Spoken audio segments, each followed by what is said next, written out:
Hello, everybody out there. We wanted to pop in and say hi to you virtually. We wanted to first and foremost, we hope everyone is staying safe at home. For those of you who are out there working, our first responders, doctors, nurses, people working in grocery stores, supply chain folks, our truckers, getting supplies where they need to go. We can't thank you enough. We absolutely are praying for your safety and for your families. So that's kind of our number one priority is we want to make sure before we get into any real estate related stuff that we let everybody know how much we appreciate everything that you guys are doing, and we hope that everyone stays safe. And also, if you need anything, please don't hesitate to reach out to us if you have questions about what's going on. We hopefully can be a source of information for you. So let's start off. Obviously, as of Tuesday, real estate is pretty much shut down as far as showing houses, new listings, things of that nature. We are non-essential, so we are hanging out and staying home. If you are trying to refinance, you may be in luck because mortgages are still running refis. They were deemed essential to banking, and rates are absolutely fantastic. And I'm sure we'll talk about that a little more later. So this is until April 13th, so a couple of weeks. And I think Chris, you probably agree with me. We are just trying to load up for when that day hits. Hopefully, once this is passed, we're going to get rock and roll and hit the ground running. And I think that we're going to see a lot of new inventory, a lot of buyers jumping into the market, especially with these low rates. Yeah, from what we're seeing and anticipating, it's going to look like our spring market may move into the summer. Mm-hmm. And then beyond that, our summer market, which is usually still pretty good, may move on to the fall. It's just pushing it up a little bit. But our spring market did start a little bit early for us. Yeah, we actually were seeing kind of right before this all started, things were really starting to heat up. So this is just put a pause on that.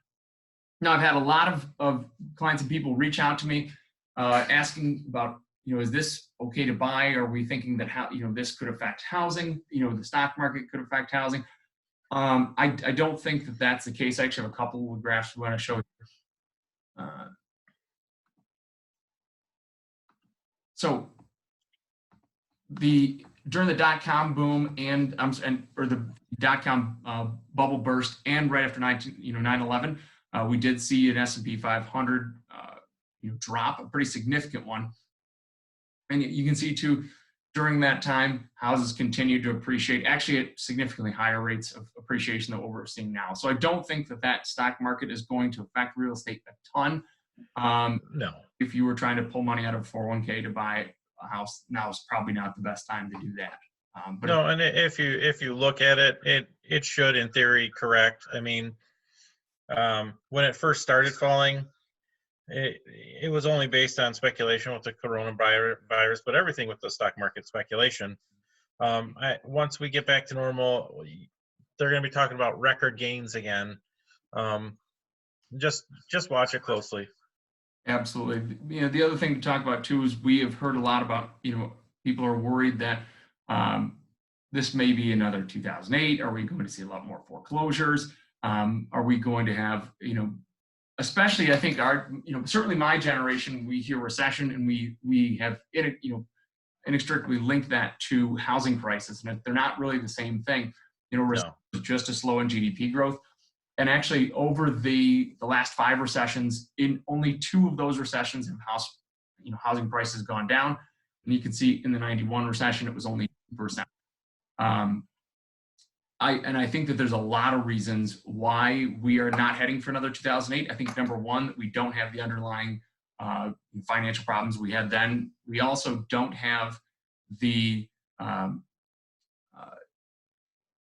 affordability of homes now. Even though prices are about the same, the affordability is significantly higher. So you're not having families that are putting, massive percentages of their income into their mortgage payment. We're not overbuying. So in 2006, you can see this, 25% of their median income was, people were using to purchase a home. It's significantly less now. And I think part of that too is because people learned their lessons from 2008 and they stopped overbuying, and they're making sure that they keep that debt to income ratio relatively low. Well, there's a lot more lender regulation, things like that. If Mhm. you look at '08, the houses and the lenders, I guess you could say, the lending institutions were part of what created that.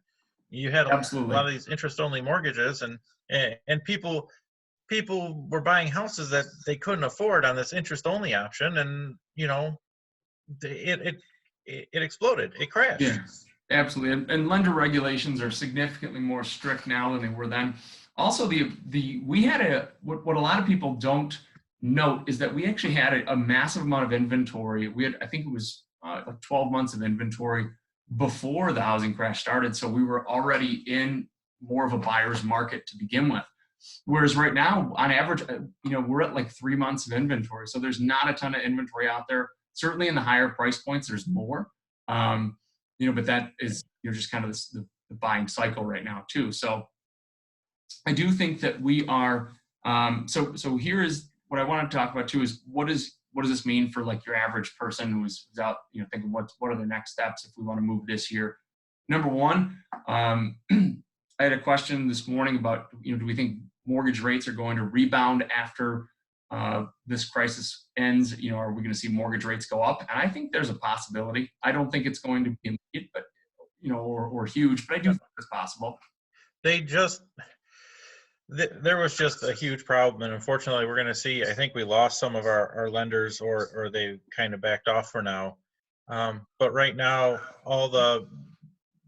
and I wish we had somebody here to explain it better.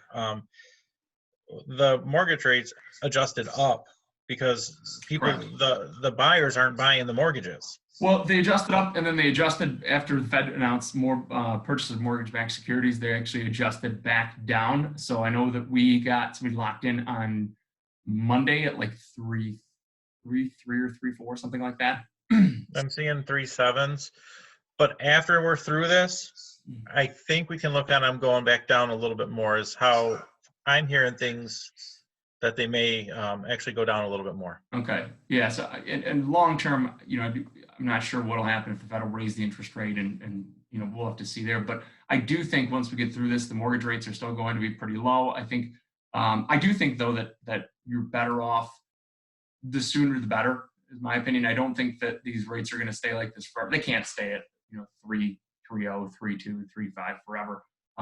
Right.